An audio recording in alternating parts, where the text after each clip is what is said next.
Backlink কম হবে। আচ্ছা, আজকে হচ্ছে আমাদের ব্যাকলিং ওভারভিউ, ঠিক আছে? এটা আমরা একটা ডক ফাইল নিয়ে নিই।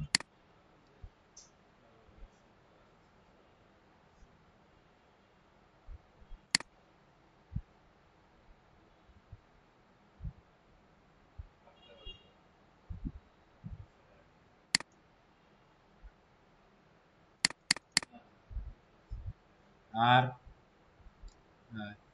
আপনাদের কাজ নিতে হবে আরো পরে, কারণ মিনিমাম কোর্স শেষ হওয়ার পরে একটা জিনিসের প্র্যাকটিস করে আপনাকে সেটাতে যখন 100% বলবেন না আমি এখন নিতে পারি, তখন আপনার কাজ নেওয়ার অপশনে যাইতে হবে। কারণ আপনি দেখা গেলে এখন নিজে ভালো বুঝতেছেন, এখন যদি কাজ নিতে যান তাহলে আপনি বিপদে পড়বেন। হ্যাঁ, একটু হজবরল হয়ে যাবে। বুঝতে পারছেন কি? যতই আমি আপনাকে সাপোর্ট দিই, যতই ইয়ে করি, আপনার নিজে থেকে মনে করেন ইয়ে থাকতে হবে। হ্যাঁ, মানে ক্লাসগুলো শেষ করে আপনাকে নিজে নিজে প্র্যাকটিস করতে হবে, করে তারপরে আপনাকে কাজের দিকে যাইতে হবে। এটা হচ্ছে সাপোর্টটা অবশ্যই দিব, না সাপোর্টটা অবশ্যই দিব। ব্যাকলিং ওভারভিউ, আজকে আমাদের ক্লাস হবে মূলত ব্যাকলিং নিয়ে। ব্যাকলিং আজকে শুরু হবে। ব্যাকলিং কি এটা তো সবাই জানি না। ব্যাকলিং কি আমরা জানি না এটা সবাই? ব্যাকলিং মানে তো বুঝতেছেন, ব্যাকলিং জিনিসটা কি? ব্যাকলিং মানে এমন একটা লিঙ্ক যেখানে আপনি ক্লিক করলে এক জায়গা থেকে আরেক জায়গায় চলে যাচ্ছে। এই এক সময় ব্যাকলিং এর কাজ প্রচুর ছিল। আপনার হচ্ছে যে মানে এসইওটা পুরোপুরি নির্ভর করতে ব্যাকলিং এর উপর, এমন একটা সময় ছিল। কিন্তু এখন আর এগুলা ওইভাবে নাই, ঠিক আছে? এই ব্যাকলিংটাকে মূলত বলা হয় অফ পেজ এসইও। এটা কি বলা হয়? Of page SEO. এখন এই অফ পেজ এসইওটা আপনি কখন করবেন? অফ পেজ এসইওটা কখন করবেন? যখন আপনার ওয়ান পেজ টেকনিক্যাল কমপ্লিট, তখন আপনি আসবেন কোথায়? অফ পেজে। এবং অফ পেজের কাজটা কিন্তু আপনার চলমান থাকবে। দেখবেন দেখা গেল যে কথাগুলো মাথায় নিয়ে, দেখা গেল এখানে আমরা 5 জন আছি, 5 জনের আমাদের একই প্রোডাক্ট নিয়ে 5টা ওয়েবসাইট আছে। এখন আমাদের কন্টেন্টও সেম, মানে একই, মানে কোয়ালিটির দিক দিয়ে কন্টেন্ট আপনার আমার কন্টেন্ট একই আছে, কিওয়ার্ড মোটামুটি মানে সবকিছু ঠিকঠাক। কিন্তু আমি দেখলাম যে সারোয়ার ভাই 1 নম্বরে আছে, আমি আছি 5 নম্বরে। সবকিছুই এক, মানে র্যাঙ্কিং উনি একাই আছে। মানে আমাদের সবই এক, র্যাঙ্কিং উনি 1 নাম্বার, আপনি 2 নাম্বার, উনি 3, উনি 4, আমি 5। কিন্তু আমাদের কন্টেন্ট থেকে গিয়ে শুরু করে সবকিছু কোয়ালিটি মোটামুটি সবারই ভালো। তাহলে উনি 1 নাম্বারে গেল, উনি 1 নাম্বারে কেন, কিভাবে গেলেন? তখন যখন ওগুলো যখন সবকিছু ঠিক থাকে, তখন জিনিসটা হচ্ছে ব্যাকলিং এর উপরে নির্ভর করে, যে ব্যাকলিং কার কত বেশি এবং তার রেফারিং ডোমেন তার কতগুলো। রেফারিং ডোমেন কাকে বলে? রেফারিং ডোমেন কাকে বলে বলেন?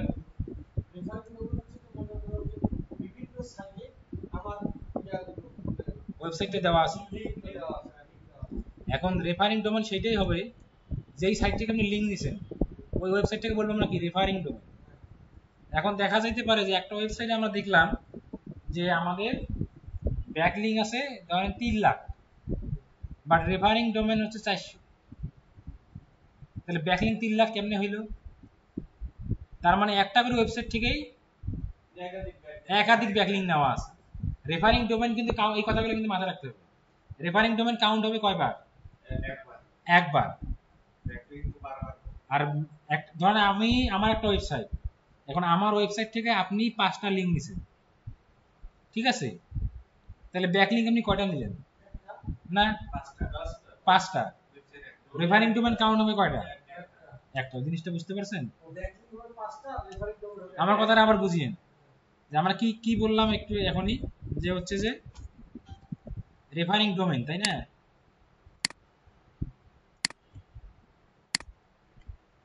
যে রেফারিং ডোমেন। এখন আপনি মনে করেন যে আপনার ওখানে রেফারিং ডোমেন আছে 300, বাট ব্যাকলিং দেখাচ্ছে 5000। তাহলে ব্যাকলিং 5000, রেফারিং ডোমেন 5000 হওয়ার কথা ছিল না? তাহলে কেন 300 হইলো? এই 300 এর কারণ হচ্ছে কি, আপনি একটা ওয়েবসাইট থেকেই একাধিক ব্যাকলিং দিচ্ছেন। আমার কথা বুঝতে পারছেন? এই রেফারিং ডোমেইনটা কিন্তু কাউন্ট হবে যখন ওই যে তুলনা চলে আসবে, তখন দেখা গেল যে আপনার ওখানে রেফারিং ডোমেইনটা বেশি। আর এই ডোমেইনগুলো কিন্তু কোয়ালিটি আছে, যেই সেই ডোমেইন থেকে নিলে হবে না। এখন দেখা গেল যে সারোয়ার ভাইয়ের 300 রেফারিং ডোমেইন, আমারও 300, আমাদের 300, কিন্তু সারোয়ার ভাই যে 300 রেফারিং ডোমেইন নিছে সেই ডোমেইনগুলো কোয়ালিটিফুল এবং সেই ওয়েবসাইটগুলো আসলেই কোয়ালিটি ভালো ওয়েবসাইট, এই জন্য উনি আমার থেকে র্যাঙ্কিং এ আগায় আছে, আমি পিছিয়ে আছি। আমার কথা বুঝতে পারছেন? ধরেন মোটরসাইকেল আমাদের তিনজনেরই আছে, আমারটা হুন্ডা, ওনারটা হচ্ছে যে ইয়ামাহার কোনো একটা মডেল, আপনার আছে রয়্যাল এনফিল্ড। আপনার যে তিনজনে যে দাঁড়াই, মানুষের আপনার যদি কেন দেখবে আপনি রয়্যাল এনফিল্ড নিয়ে দাঁড়াইছেন, ছবি তুলবে, এটা করবে, ইয়ে করবে, এখানে করবে, এটা বললাম কেন, মানে কালকে বাস্তব আমার স্যারের মেয়ের আমাদের ইয়ে হইলো অন্নপ্রাশন, ওখানে দাওয়াত গেছিলাম, স্যারের তো রয়্যাল এনফিল্ড। এনার এই মানুষ দাওয়াত খেতে আসি, দাওয়াত খাবে কি সবাই এই গাড়ির দিকে মনে করেন যে দেখতেছে, মানে গাড়ির আশেপাশে সবাই। হ্যাঁ, না না, সেটা আরেকদিন গেছিলাম আমাদের এমডি স্যারের বাসা, মানে ওই সবাই ওই গাড়ির সাথে একটা করে ছবি তুলতেছে, সবাই উঠতেছে, ছবি তুলছে, সবাই দেখতেছে। ওখানে কিন্তু আরো অনেক গাড়ি আছে, ওখানে জিক্সার আছে, ওখানে এক্সপ্লোরেট আছে, ওখানে মনে করেন আরো অনেক কোম্পানির গাড়ি আছে, কিন্তু কোনোটার দিক মানুষের নজর নাই, নজর হয়েছে এইটার দিক। যারা আসতেছে সবাই কেন এটা নজর করতেছে, এখন এটা ধরেন এটা কোয়ালিটি ভালো, এবার টোকা দিয়ে দেখতেছে এটা লোহা কিনা ইয়া কিনা, এইভাবে দেখতেছে ওজন কত, এত ওজন, এত ভারী, হ্যাঁ গিয়ার কয়টা, মানে নানান প্রশ্ন। আমি ওখানে বসে বসে গেলে দেখলাম ইয়াগুলো, তালা দেওয়া ছিল, সবাই দেখতে, পরে স্যার এসে আবার তালাটা খুলে দিল, পরে সবাই নিয়ে চালাইলো। বুঝতে পারছেন? এই জিনিসটা বুঝতে পারছেন যে ধরেন আমার 300 ব্যাকলিং আছে, ওনারও আছে, ওনারও আছে। এখন আপনি 1 নাম্বার পেজে আছেন, কেন আছেন? আপনার যে 300 ব্যাকলিং করা আছে বা রেফারিং ডকুমেন্ট আছে, আপনার গুলো কোয়ালিটি ভালো, আমার গুলো কোয়ালিটি আপনার থেকে তুলনামূলক খারাপ, মানে একবারে খারাপ না, তুলনামূলক খারাপ, যার কারণে আমি, আপনি 1 নাম্বারে আছেন, আমি 2 নাম্বার, 3 নাম্বার, 4 নাম্বারে আছি। রেফারিং ডোমেইন কতগুলো আছে এটা কাউন্ট করবে, ব্যাকলিং কোয়ালিটি কি রকম এগুলোর উপর কাউন্ট করবে। এই ব্যাকলিং এর মধ্যে দুই ধরনের ব্যাকলিং আছে, একটা হচ্ছে আপনার ফ্রি ব্যাকলিং, আর একটা হচ্ছে আপনার পেইড ব্যাকলিং। এই পেইড ব্যাকলিং কে বলা হয় মূলত হচ্ছে গেস্ট পোস্টিং। এটা কি বলা হয়? Guest posting. এখন এই ফ্রি ব্যাকলিং এর মধ্যে আরো অনেক আছে, এখানে মনে করেন যে আপনার সোশ্যাল বুক মার্কিং। আমার যদি এখন একটু ব্যাকলিং এর সাইটে যাই, চলো আমি একটু যাই, সার্চ দিবেন হচ্ছে ফাউন্ডেশন, কি লিখে সার্চ দিবেন, ফাউন্ডেশন ব্যাকলিং লিখে সার্চ দেন, এটা একটা সাইট পাবেন। আমি আপনাদের সাইট লিস্ট দিয়ে দেবো, অবশ্য আগেই দিব না, আগে খাটনি করেন, তারপরে আমি লিস্ট দিব। বুঝতে পারছেন? এখানে আসার পরে, কারণ আমাদের লিস্ট করা আছে, মানে যেগুলো থেকে পাওয়া যায় আর কি। এখানে আসলাম, আসার পরে আমি যদি বুক মার্কিং যাই, এই যে বুক মার্কিং দেখতেছেন, এইটা আর্টিকেল পোস্টিং, হ্যাঁ, classified ad posting, forum posting, listing, business listing, তারপর ডিরেক্টরি সাবমিশন, প্রোফাইল ক্রিয়েশন, এই সবগুলো হচ্ছে আপনার ফ্রি ব্যাকলিং এর মধ্যে পড়ে। যেমন সোশ্যাল বুক মার্কিং লেখা আছে, এগুলো সব কি একটা লিখতে হবে? সোশ্যাল বুক মার্কিং, তারপরে কি দেখলেন যে আপনার হচ্ছে যে আর্টিকেল, তারপরে হচ্ছে যে আপনার বিজনেস লিস্টিং, ঠিক আছে, বিজনেস লিস্টিং, তারপরে আপনার হচ্ছে যে ফোরাম পোস্টিং,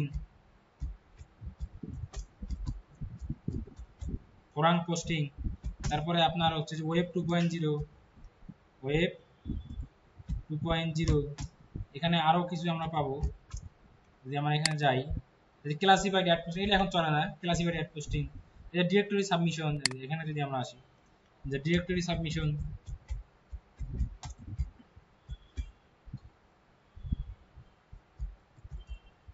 তারপরে আপনার হচ্ছে যে প্রোফাইল ক্রিয়েশন,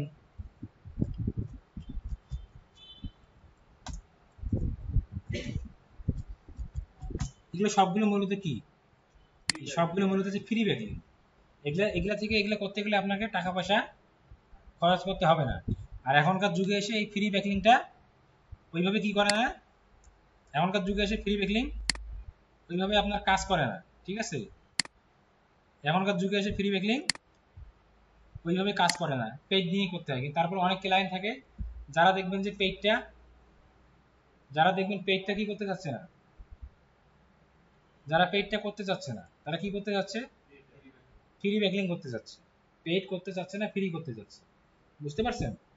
তাদের ক্ষেত্রে আপনি কি করবেন? তাদেরকে তো করে দিতে হবে, তখন তাদের ফ্রিগুলো করে দিবেন, ফ্রিগুলো রেজাল্ট আসবে না। এখানে একটা কথা আছে, আমরা যদি ফ্রি ব্যাকলিং করি তাহলে আমরা আমাদের নিশ ওয়াইজ করতে পারবো না।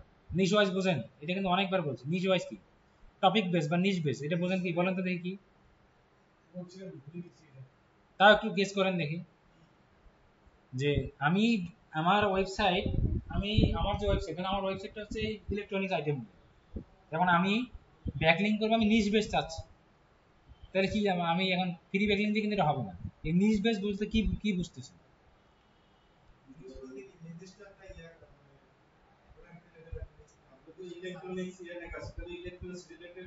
হ্যাঁ, এই তো উনি বলতে পারছি। ঠিক আছে, যেমন ধরেন আমি ইলেকট্রনিক্স প্রোডাক্ট নিয়ে কাজ করতেছি, ঠিক আছে, আমার ওয়েবসাইটে সব ধরনের ইলেকট্রনিক্স প্রোডাক্ট আছে, বা আমি ইলেকট্রনিক্স প্রোডাক্ট নিয়ে লেখালেখি করি, এগুলো কিভাবে মেরামত করে, কি করে, সার্কিট কোনটা কি, কোন সার্কিট কিভাবে কাজ করে, এগুলো নিয়ে আমি কথা বলি। এখন আমি চাচ্ছি যে আমি চাই এখন, আমি আপনার আমার নিশেরই আমি ব্যাকলিং চাচ্ছি, তাহলে আমি কি করতে হবে? পেইড ব্যাকলিং করতে হবে। আমার নিশের মানে আমি ইলেকট্রনিক নিয়ে কাজ করি, তাহলে আমাকে যারা ব্যাকলিং দিবে তারাও ইলেকট্রনিক্স নিয়ে কথা বলবে। জিনিসটা কি বুঝতে পারছেন? এটাকে বলা হয় কি? হ্যাঁ হ্যাঁ, আমার কথাটা কি বুঝতে পারছেন? এটাকে বলা হয় নিশ। যেমন আপনি ডেন্টাল নিয়ে কাজ করেন, আপনি একজন দাঁতের ডাক্তার, ডেন্টিস্ট। এখন আপনি চাচ্ছেন যে আপনার এখানে যারা ব্যাকলিং এর মাধ্যমে আসবে তারা যেন নিশ বেস ওয়েবসাইট থেকে আসে। এখন যেগুলো ওয়েবসাইট ডেন্টাল নিয়ে কথা বলে, ডেন্টালের বিভিন্ন দাঁতের বিভিন্ন সমস্যা নিয়ে কথা বলে, এই সমস্যার সুরক্ষা কি, ধরেন আপনার দাঁতের একটা সমস্যা, এখানে এটা সুরক্ষা কি, আপনি এই বিষয়ে একটা আর্টিকেল পড়তেছেন, পড়তে পড়তে ওখানে একটা লিঙ্ক দেখলেন, ক্লিক করলেন, ধরেন যে ডাক্তারের কাছে চলে আসবে, ধরেন আমার তানিম ভাই হচ্ছে দাঁতের ডাক্তার, ওনার কাছে চলে আসবে। আসার পরে এখন কি করবেন, যে ওখান থেকে এখানে আসলাম, তাহলে ইনি দাঁতের ডাক্তার, তাহলে ওনার এটা ওনার জন্য ভালো কিনা, অ্যাজ এ ডাক্তার উনি ডেন্টিস্ট, ওই এটা ভালো কিনা, কেন ভালো? কারণ যাদের সমস্যার সাথে পড়তেছে কন্টেন্টটা, পড়ার পরে আমার কাছে আসবে, ভালো না? তাহলে সে তার নিশের লোককে পাইলো কিনা, তার নিশ বেস টপিক বেস লোককে পাইলো কিনা। এটাকে বলা হয় হচ্ছে নিশ বেস ব্যাকলিং বা টার্গেটিং ব্যাকলিং বা টপিক বেস ব্যাকলিং। এটা হচ্ছে আপনার পেজ ব্যাকলিং ছাড়া ফ্রিতে করা সম্ভব না। না, ফ্রিতে এটা হয় না, ফ্রিতে এটা হয় না। কারণ আমি যখন ফ্রিতে করতে যাবো, এখন আমি কোত্থেকে কি করব, ওই সাইট যে কি আর আমার এখানে যে আসে কি, এটা কখনো মিলবে না। আর আপনি যখন গেস্ট পোস্টিং করবেন তখন কিন্তু আপনি, যে আমি ডেন্টিস্ট, আমি চাই যারা দাঁত নিয়ে, দাঁতের সমস্যা নিয়ে কথা বলে, এই সমস্ত ওয়েবসাইট যারা ব্যাকলিং দেয় তাদের কাছে আমি নেব, এটা আপনি পারবেন। যে আমি টেকনোলজি নিয়ে কথা বলি, টেক নিয়ে কথা বলি, এখন এই টেক নিয়ে যারা টেক নিয়ে যারা ইয়ে দেয়, আমি তাদের সাথে তাদের কাছ থেকে নিব।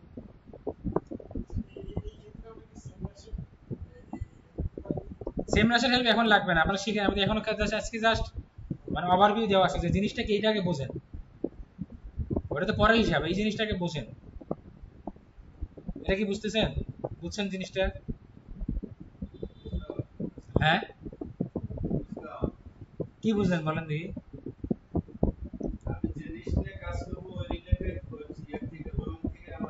তাইলে ওটা গেস্ট পোস্টিং।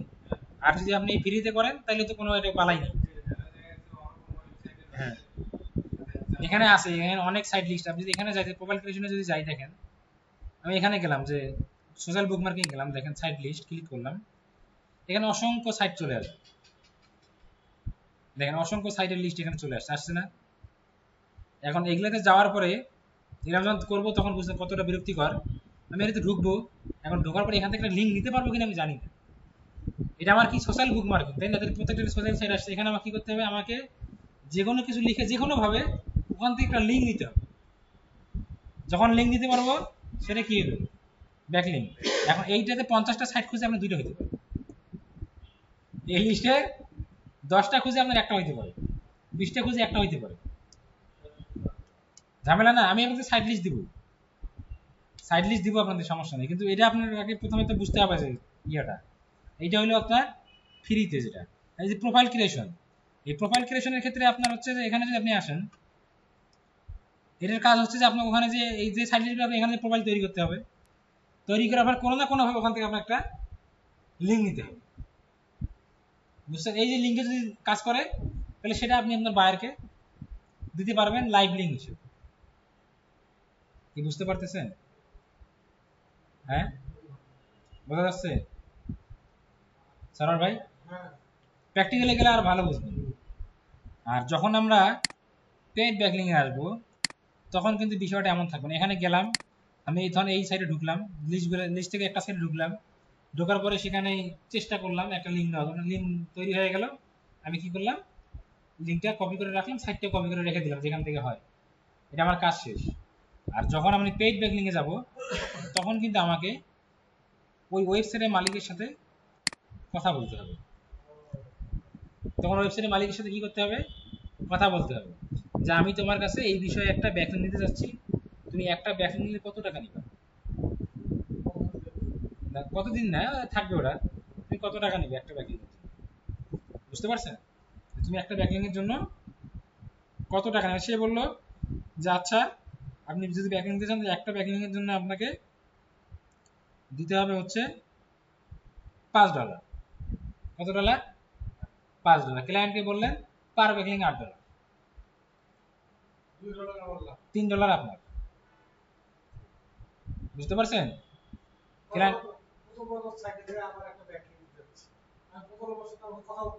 আগে ওয়েবসাইটের মালিকের সাথে কথা বলতে হবে, বলার পরে সে বললো যে আপনি আমার কাছে ব্যাকলিং দিতে পারবেন, ধরেন পার ব্যাকলিং আমার $5 করে দিতে হবে, আর আপনি ক্লায়েন্টকে বলেন পার ব্যাকলিং $10,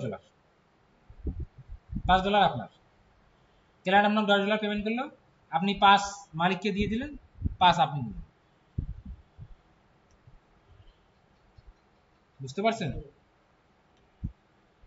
তারপরে হচ্ছে যে এটা কন্টেন্ট রাইট করার জন্য হচ্ছে আপনার ইয়া আছে, কন্টেন্ট রাইটারের কাছে ক্লায়েন্ট লিখে নেবে। এখন সে যদি কন্টেন্ট আপনাকে দিয়ে দেয় লিখে নিয়ে, সেটা আলাদা বিষয়। আপনার যদি কন্টেন্টের সাথে পরিচয় থাকে, যারা কন্টেন্ট লিখতে পারবে লোকের সাথে পরিচয় আছে, সে বললো যে ভাই একটা কন্টেন্ট লিখতে আমি $5 নিব, ক্লায়েন্টকে বললেন $60, $2 আপনার, আপনি লিখে নেবেন। বা আর একটা সাইটের নাম আছে, ওইটা আমার একটু মনে পড়তেছে না, ওইটা আমি দেখে আপনাদেরকে বলবো এখন, ওই সাইটে টাকা দিয়ে কন্টেন্ট লিখে নেওয়া যায়, সেটা তো আমি দেখাবো। এই ডোমেনের ওনারশিপ কীভাবে পাবেন সেটা তো আমি দেখাবো, ক্লাসে দেখাবো, ওখানে তো আমরা যাইনি এখনো। আমরা তাকে বিভিন্ন জায়গা থেকে নক করবো, তার মেইলে নক করবো, তার ফেসবুকে নক করবো, তার হোয়াটসঅ্যাপে নক করবো, নক করে আমরা তাকে অফার করবো। এবং আমরা যখন এই কাজটা করবো, দেখা গেলো যে আমি ডেন্টাল নিয়ে করতেছি, এখন ডেন্টাল নিয়ে 20টা সাইটের লিস্ট আমি পেয়ে গেছি, 20টা মালিকের সাথে আমার পরিচয়, তারপরে আমাকে আরো কত খাটতে হবে। এখন একজন আসলো বললো যে আমার 20টা ব্যাকিং দরকার, কিসের ডেন্টালে, হ্যাঁ আমার আছে 20 জন, বললাম একটা করে ব্যাকিং $10 নিলাম, 20টা নিলাম, 10 $200, ওই ওনাকে দিয়ে দিলাম 100, সাইটের মালিককে দিলাম 100, আমি নিলাম 100, বুঝতে পারতেছেন? যারা সাইটের মালিক তাদেরকে বলে ওয়েব মাস্টার, আমরা তাদেরকে কিভাবে খুঁজে বের করবো সেটা আমরা দেখবো হাতে কলমে। এই আর হচ্ছে যে আরেকটা বিষয়, যে আপনি বলতে পারেন যে আমি তো আর এক ধরনের ক্লায়েন্ট পাবো না, ডেন্টাল পাইলাম, ইলেকট্রনিক্স পাইলাম, সেটা কিভাবে বের করবো, এটা আমরা বের করবো। ইলেকট্রনিক্সে কিভাবে খুঁজবো, ডেন্টাল মানে টপিক বেস কিভাবে খুঁজবো, কিভাবে খুঁজবো সেটা আমরা খুঁজে বের করবো, সেটা আমি দেখাবো এখানে ক্লাসে। কিন্তু ইজি কাজ, কিন্তু হচ্ছে যে প্রথমে যখন খুঁজবেন তখন একটু, আমি আবার লিস্টও দিয়ে দেবো আপনাকে, যখন লিস্ট দিয়ে দেবো তখন আপনি কি করবেন, ডাইরেক্ট ওই লিস্টে যায় ওই মালিকের সাথে কমিউনিকেশন করবেন, করে আপনি আপনার দাম ঠিক করবেন। আর ক্লায়েন্টকে কখনো মানে ক্লায়েন্টকে কি কি দেওয়া লাগে, এখানে কিছু জিনিস ক্লায়েন্ট দিতে হবে, যেমন 20টা ইয়া দিলেন, আর এই ডোমেইনটা কত দিনের, ডোমেইনের রেটিং কত, ডোমেইনের স্পিড কত, ডোমেইনের এইজ কত, ঠিক আছে, ডিএ কত, বিএ কত, এগুলো আপনাকে বের করতে হবে। কি দিয়ে বের করবেন, সেমরাস আছে, বিভিন্ন টুলস আছে, মস প্রো আছে, এগুলা থেকে আপনি বের করবেন, করে এগুলা সাইড লিস্ট করে ক্লায়েন্টকে দিবেন, এই যে এই লিস্ট, এগুলা এই লিস্ট দিলেন, কিন্তু ওখানে প্রাইসটা থাকবে, প্রাইস থাকবে আপনার দেওয়া প্রাইস, ক্লায়েন্টের দেওয়া প্রাইস ওখানে থাকবে, ওয়েবসাইটের মালিকের দেওয়া প্রাইস থাকবে, থাকবে আপনার প্রাইস, কারণ কি ওখানে আপনার একটা প্রফিট থাকবে, হ্যাঁ ওটা আপনার একটা প্রফিট থাকবে, বুঝতে পারছেন? এইভাবে আপনাকে এই ব্যাকলিং এর কাজগুলো করতে হবে, বুঝতে পারছেন কি?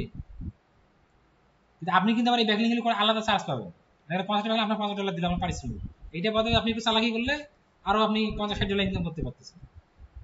এটা কিন্তু 2 নাম্বারই না, কারণ এটা আমি তো যার কাছ থেকে যে ডোমেন থেকে ব্যাকলিং নিলাম ওইখান থেকে একটা ডলার আসলো। হ্যাঁ, কাজ যাওয়ার কাজ সেট আপ করব, ব্যাকলিং সেট আপ করব, ওখানে তো পারিশ্রমিক। এবার আপনি একটা পারিশ্রমিক নেবেন। আপনি চাইলে ওইটা নাও নিতে পারেন, ক্লায়েন্ট 5 বলে আপনি 5 বললেন, এটা কিন্তু নেওয়াটা উচিত। কেন জানেন? কারণ আপনি যদি 10টা মানুষকে আপনি এক জায়গায় করতে আপনার পরিশ্রম হয়েছে, আপনি সেটার পারিশ্রমিক নেবেন না। আমার একটা অনেক ভালো ক্লায়েন্ট মনে করেন নষ্ট হয়ে গেছে, টানা কাজ করছি 1-1.5 বছর, মানে বেশি সুবিধা দিতে দিতে একবার মনে করেন যে মাথায় তখন খালি কাজ দেয়, মানে টাকা হয় আগের মতো। আমি বলছি যে এখন থেকে আমার একটি কাজও ফ্রি না, আমি যদি একটা ওয়ার্ড যদি লিখি তার জন্য আমাকে পেমেন্ট করতে বাইরের। আমি বলছি আমি একটা কাজ আমি ফ্রি করে দিব না, তার জন্য যদি আমাকে মানে আমি যদি একটা অক্ষরও লিখে দিই এটার জন্য আমাকে টাকা দিতে। পরে ওর সাথে আমার ইয়া হয়ে গেছে, ঝড়া লাগছে, পরে ব্লক মার দিছে আমার, না দিল না এটাতে কি, মানে মনে করেন যে এমন প্যারা দেওয়া শুরু করছিল মাথার উপর, মনে করেন যে yeah this e commerce site করছে, ওয়েবসাইট প্রোডাক্ট তার অনেক, প্রোডাক্ট আমাকে ফ্রি আপলোড করে দেওয়া হবে।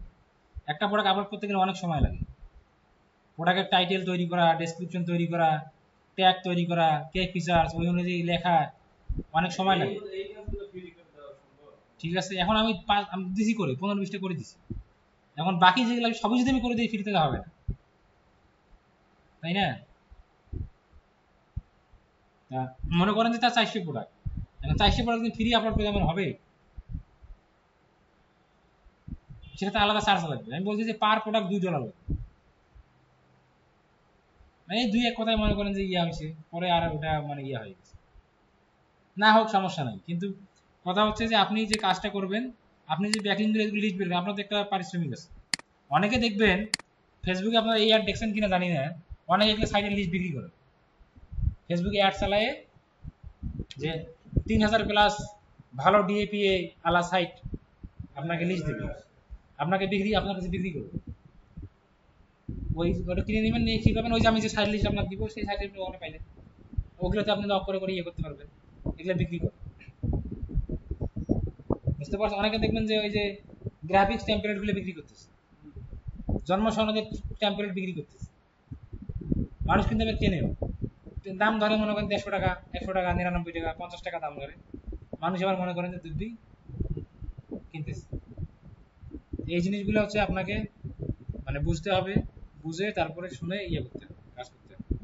আপনি যদি গেস্ট পোস্টিং করেন তাহলে আপনি যে সাইটগুলো লিস্টগুলো পাইলে তাদের ওয়েবসাইটের সাথে লিঙ্ক থাকবে, আপনার হোয়াটসঅ্যাপে হোক বা আপনার হচ্ছে যে মেইলে হোক লিঙ্ক থাকবে, পরবর্তীতে যেগুলো লাগবে তার কাছে আবার নেবেন, আবার আপনি বাইরের কাছে টাকা নেবেন, এইভাবে কাজগুলো করতে হবে। আর ফ্রি যেগুলা, এই ফ্রিটা মনে করেন আপনি একটা দাম রাখবেন, যেগুলো করে দিবে $এত লাগবে,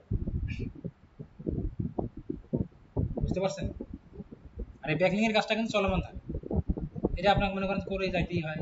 মানে ওয়েবসাইটে দেখা গেল যে অপটিমাইজেশন যেটাকে বলে, একটা ওয়েবসাইট অপটিমাইজেশন করা, দেখা গেল যে আপনাকে রেখে দিছে অপটিমাইজেশন করার জন্য, পুরো মাসে প্রবলেম না হইতে পারে, আপনাকে কিন্তু টাকা দিতে হবে। আমার প্রবলেম হলে সেটা আপনার কি করতে হবে, ওটা ধরতে হবে, ধরে আবার ঠিক করতে হবে। বোঝা গেছে? এই হলো বিষয়, সমস্যা নাই। এগুলো আমি ক্লাসে যাবো, আমি দেখাই দিব, আপনারা ওইভাবে করবেন। এখন বুঝছেন কিনা যে ফ্রি পেইড বুঝছেন কিনা, ব্যাকলিং মূলত কি জিনিস এটা বুঝছেন কিনা? এতটুকু নিয়ে আজকে ক্লাস, মানে এটা বুঝছেন কিনা সেটা বলুন। হ্যাঁ, কিভাবে কাজ করতে হবে সেটা বুঝছেন কিনা? হ্যাঁ, আর আপনাদের সবারই তো মোটামুটি ভালো ফোন আছে, এই কাজগুলো করার জন্য আপনি ফোন ইউজ করতে পারেন, মানে ওই যে মানুষই খুঁজে বের করার জন্য ফোনও কিন্তু ভালো লাগে, কারণ ফোনে মিনিমাম 6 থেকে 8 GB র্যাম না হলে দেখা যায় যে আপনি অফিসিয়াল বিভিন্ন কাজ করেন না, দেখুন র্যাম কম, আপনার বস মেসেজ দিছে, হোয়াটসঅ্যাপে দিছে 10টার সময়, মেসেজ আপনি পেলেন 1টা, আপনার মনে করেন যে ঝাড়ি খাওয়া লাগবে। ঠিক আছে, এই জন্য ফোনও কি লাগে, মিনিমাম 6 GB, 6 GB 8 GB র্যামের ফোন লাগে এই কাজগুলো করার জন্য, কমিউনিকেশন করার জন্য, ইয়ে করার জন্য। আর আপনি বিছানায় শুয়ে শুয়ে এগুলো দিয়ে মনে করেন যে খুঁজতে পারতেছেন, মানে আপনি গেস্ট পোস্টের সাইট খুঁজবেন, বিছানায় বসে বসে আপনি মোবাইল দিয়ে খুঁজতে পারতেছেন, মোবাইল দিয়ে তার মেইলে একটা মেইল করলেন, মোবাইল দিয়ে তার একটা, সবসময় তার পিসিতে বসে থাকা সম্ভব না, মোবাইল দিয়ে তাকে একটা মনে করি ইয়ে করলেন, আবার তাকে বললেন আমার এই ব্যাকলিং লাগবে, এটা এখন এই মেসেজটা করার জন্য আপনি আবার পিসিতে যাবেন, হোয়াটসঅ্যাপে মেসেজ করলেন, সে করে দিল, পোস্ট করে দিল, এটা আবার লিঙ্কটা রাখলেন, ইয়ে করলেন। বুঝতে পারছেন? মোবাইল দিয়ে অনেক কিছু করা যায় যদি আপনি করতে পারেন। মোবাইল ইন্টারফেসটা একটু ছোট, বুঝতে অসুবিধা হয়, কিন্তু এগুলো আপনি অনায়াসে করতে পারবেন। বোঝা গেছে?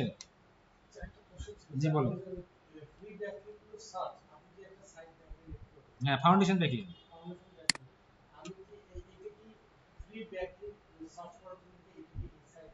হ্যাঁ, এখানে পাবেন অসংখ্য সাইট লিস্ট এখানে পাবেন। যদি আমি প্রোফাইল পেজে এখানে ক্লিক করি, তাহলে এরকম আপনি যদি এখানে ব্যাকলিং, ফ্রি ব্যাকলিং সাইট লিখে সার্চ দেন না, অসংখ্য সাইট আছে, কিন্তু ফাউন্ডেশন ব্যাকলিংটা একটা ভালো সাইট, এই জন্য এটার নাম বললাম। এই ফাউন্ডেশন ব্যাকলিং এর মতো হাজার সাইট আছে। আমি যদি বলি আমার 100 সাইট বের করেন, নাম বের করতে পারবেন না?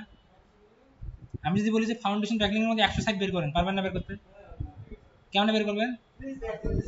হ্যাঁ, আবার যদি চ্যাট জিপিটি কর, বের করে দিবে না? হ্যাঁ, দেখেন এই যে গেস্ট করে সাইট খুঁজবেন, চ্যাট জিপিটি যদি বললাম এটা দরকার, ও দিবে কিনা? বের করে দিবে না? তাইলে আরে দেখেন কতগুলো লিস্ট আছে এখানে। এখন এগুলো আসলে কোনটা কাজ করবে দেখেন, এখানে ইয়ে দেওয়া আছে, DAPA, domain authority, page authority. এটা মজেতে এটা 10 এর র্যাঙ্ক আছে, 7 এর র্যাঙ্ক আছে, 8 এর র্যাঙ্ক আছে, মজের র্যাঙ্ক দিয়েছে। মস এসএম রাশের মধ্যে একটা টুল, ওটাকে বলা হয় মস। মস আছে, সেমরাশ আছে, এইচ রেপস আছে, প্রত্যেকটা একটা করে SEO tools. Uber suggest, SpyFu, এরকম অনেক সাইট আছে। যেমন আপনি কন্টেন্ট তৈরি করবেন, আপনি ভাবতেছেন আমি এটা নিয়ে বানাবো একটা ভিডিও, মানুষ কি দেখবে? আপনার জন্য আছে অ্যান্সার দা পাবলিক। অ্যান্সার দা পাবলিক এই টুলস আপনাকে, মানে একটা ওয়ার্ড আপনি দিলেন, এই ওয়ার্ডটাকে মানুষ কতভাবে খুঁজে সেটাও আপনাকে দেখাই দেবে। ওর নাম হচ্ছে অ্যান্সার দা পাবলিক। ধরেন আপনি একটা ভিডিও বানাবেন, আপনি যে কোনো একটা ভিডিও নিয়ে ভিডিও বানাতে যাচ্ছেন। এখন এই ভিডিওটা আপনি ভাবেন যে এটা মানুষ দেখবে না, এটা মানুষ আসলেই দেখবে কিনা, অ্যান্সার দা পাবলিকে সার্চ করেন, ও আপনাকে কন্টেন্ট আইডিয়া পুরো মনে করেন সব দিয়ে দিবে, মানে কেন, কি কারণে, কি দরকার, কি ইয়াতে মানুষ খোঁজে, এটা সব আপনি জানতে পারবেন। এই টুলসের নাম হচ্ছে অ্যান্সার দা পাবলিক। সেখান থেকে আইডিয়া নিয়ে আপনি ওই অনুযায়ী ওটা পেজ চালাইতে হবে, ওইটা নিয়ে আপনি ওখান থেকে কন্টেন্ট তৈরি করতে পারবেন। তারপরে আমি যে কন্টেন্টটা দিলাম, কিওয়ার্ডটা এইটা মানুষ সার্চ করে কিনা, সেমরাশে আসেন, দেন দেখেন মানুষ সার্চ করতেছে কিনা, আমি দেখতে পাচ্ছি। মানে টুলস হইলে আর টুলসগুলো ব্যবহার জানলে কি একদিনে হবে না, টুলসের ব্যবহার জানলে আপনি সুন্দরভাবে কি করতে পারবেন। ক্যানভাতে এখন আসছে ক্যানভা এআই, বাংলা ভাষাটা এখন অ্যাড করে নাই, ক্যানভা করবে হয়তো বা সামনে। ক্যানভা এআই এর মধ্যে ক্যানভা কোড নামে আমি একটা ইয়ে আসছে, ক্যানভা কোড, ক্যানভা কোড। এখানে আপনাকে এই ক্যানভা কোড আপনার জন্য এখন আর ওই যে কোডিং করে ওয়েবসাইট তৈরি করতে হবে না, এইচটিএমএল যে টেমপ্লেটগুলো তৈরি করে না, ওই টেমপ্লেটগুলো আপনাকে কোডিং করে বানাইতে হবে। আপনি জাস্ট প্রম্পট দিবেন, ক্যানভা কোড করে আপনাকে ইন্টারফেস দিয়ে দিবে। এটা কিন্তু একটা ইন্টারফেস না, এখানে কোড করে বানাইছি, কোড করে তৈরি করে নাই, মানে এর ইয়েতে কোডিং করা। আমি যদি এখানে কন্ট্রোল ইউ চাপি, তাহলে কিন্তু আমরা সোর্স কোডগুলো দেখতে পাবো। এই যে সাইডে কিন্তু এই কোডগুলো দিয়ে কিন্তু ওইটা পেজটা কিন্তু আসছে, এই কোডগুলো মিলে কিন্তু কি আপনার যে এই পেজটা। এখন এই কোডগুলো আপনার ক্যানভা যে এআই আছে, ওই ক্যানভা এআই এর মধ্যে ক্যানভা কোড একটা অপশন নিয়ে আসছে, লঞ্চ করছে, ওটাতে আপনি প্রম্পট দিবেন, ও আপনাকে লিখে দিবে। আপনি কি করতে চান সেটা দিবেন। ধরেন আপনি বললেন যে আমি চশমা বিক্রি করব, আমার এই এই চশমা আছে, এত দাম, এত প্রাইস, তুমি আমাকে এটা নিয়ে একটা, মানে 10টা চশমার একটা নিয়ে একটা পেজ তৈরি করে দাও, একটা ল্যান্ডিং পেজ ডিজাইন করে দাও। কোড করে তৈরি করবে না, ওই কোড ক্যানভা করবে, করে আপনার তৈরি করে দিলে আপনি ওটা ওয়েবসাইট। বুঝতে পারছেন? হ্যাঁ, চ্যাট জিপিটি যদি পারে, ক্যানভা কিন্তু আলাদা, ক্যানভা আলাদা জিনিস। ক্যানভাকে যদি ভালোভাবে ব্যবহার করতে পারেন, ক্যানভাতে অনেক কিছু করতে পারেন। ক্যানভাতে ভিডিও এডিটিংও করা যায়। ক্যানভাতে এটা জানেন কিনা জানি না, শো এলিমেন্ট টাইম একটা অপশন আছে, দেখছেন কি এটা, শো এলিমেন্ট টাইম। ওটাতে ক্লিক করে আপনি একটা ভয়েস দিলেন, এই ভয়েসটা কোন কোন লেখার সাথে শুরু হবে, ওটা আমি টাইমটা মিলাইতে পারবো। একটু ঘাটাঘাটি করলে আপনি ক্যানভা দিয়ে সুন্দর ভিডিও এডিট করতে পারবেন। বুঝতে পারছেন? অনেক ধরনের অনেক কাজ আছে যেটা ক্যানভা দিয়ে করা যায়। ক্যানভা প্রোটা নেওয়া থাকলে ওখানে সবকিছু আপনি অনায়াসে করতে পারতেছেন। একটা ইনভয়েস তৈরি করবেন, ক্যানভাতে যান, তৈরি করতে পারবেন টাস্ক করে। যখন বাইরে ক্লায়েন্টের সাথে কাজ করবেন না, তখন ক্লায়েন্টকে ইনভয়েস দিলে ক্লায়েন্ট একটু আপনাকে রেসপন্ড, একটা ইনভয়েস তৈরি করে দিবেন, ওখানে পেমেন্ট মেথড দেওয়া থাকবে, ওই ইনভয়েসটা ক্লায়েন্টকে দিলেন, দেখলো আপনাকে মনে করেন যে পেমেন্ট করে দিল, ইনভয়েসটা থাকবে। ইনভয়েস কি দিয়ে বানাবেন? অনলাইনে ইনভয়েস মেকার অনেক আছে, কিন্তু ক্যানভাতে যাবেন আর সুন্দর বানাই দেবেন। অনলাইনে যেগুলো আছে সেগুলো কিন্তু পেড কিনতে হয়। আপনি যদি ক্যানভাতে যান, ওখানে লিখবেন যে ইনভয়েস মেকার, ইনভয়েস দেখবেন যে টেমপ্লেট চলে আসছে, ওখান দিলে ও দিয়ে দিবেন। আবার নিজে বানিয়েছেন, টেমপ্লেট পাবেন, লোগোর জায়গায় আপনার লোগো দিলেন, আপনার ঠিকানা দিলেন, আপনার কাস্টমাইজ করে দিয়ে দিলেন, বাস হয়ে গেল। বুঝতে পারছেন? তো অনেক ইজি এই জিনিসগুলো আপনাদের, মানে আপনাদের এগুলোর পাশাপাশি যে স্কিলগুলো শিখতে হবে, ক্যানভাটা আপনাদের ভালো করে শিখতে হবে। তারপর এক্সপ্লোরিং মাইন্ড থাকতে হবে, মানে একটা জিনিস খুঁজে বের করার মাইন্ড থাকতে হবে, কিউরিওসিটি থাকতে হবে, এটা কিভাবে কি করবো, চ্যাট জিপিটি গুগলকে আস্ক করার প্রবণতা থাকতে, মানে ডিজিটাল মার্কেটে বেশি থাকতে হবে। তারপরে আপনার হচ্ছে যে ডিজাইন সম্পর্কে আইডিয়া থাকতে হবে, এই ডিজাইনে এইটা হাইলাইট করা উচিত, এটা এইভাবে দেওয়া উচিত, ভিডিওটা যখন এই ভিডিওটা এই কথাটা প্রথমে দিলে ভালো হয়, এটা পরে দিলে ইয়ে হয়। এখন তো অনেক এআই আসছে, যেমন 2 এআই, 11 ল্যাব, ভয়েস দিবেন, ও আপনাকে ভিডিও বানাবে, ভয়েস দিচ্ছেন, ভিডিও তৈরি করে দিচ্ছে। ক্যাপকাটটা একটু জানতে হবে, এটা মোবাইলে খুব সুন্দর এডিটিং করা যায়। তারপরে আপনার হচ্ছে যে ফিল্মোরা দিয়ে পিসিতে অনেক সুন্দর আপনি এডিট করতে পারবেন। বড়গুলো না কেন, অ্যাডোবি ওগুলোর দরকার নেই, ওগুলো শিখতে গেলে আপনার সময় লাগবে।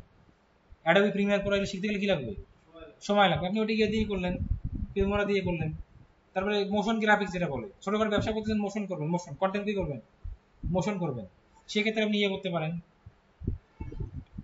ক্যানভাটা ইউজ করতে পারেন, ক্যানভা দিয়ে আপনি মোশন করতে পারবেন। ক্যানভাতে কয়েকটা ইয়ে আছে, ওটা দিয়ে সুন্দর মোশন করতে পারবেন। হ্যাঁ, আচ্ছা, এটা কি বুঝতে পারছেন আজকে ব্যাকলিং এর ইয়াটা? এইটা আমাদের এই পর্যন্ত থাকলো। আগামী কালকে থেকে আমরা, আগামীকালকে পরীক্ষা দিবেন, আগামীকালকে পরীক্ষা দিবেন টেকনিক্যাল এসইওর উপর।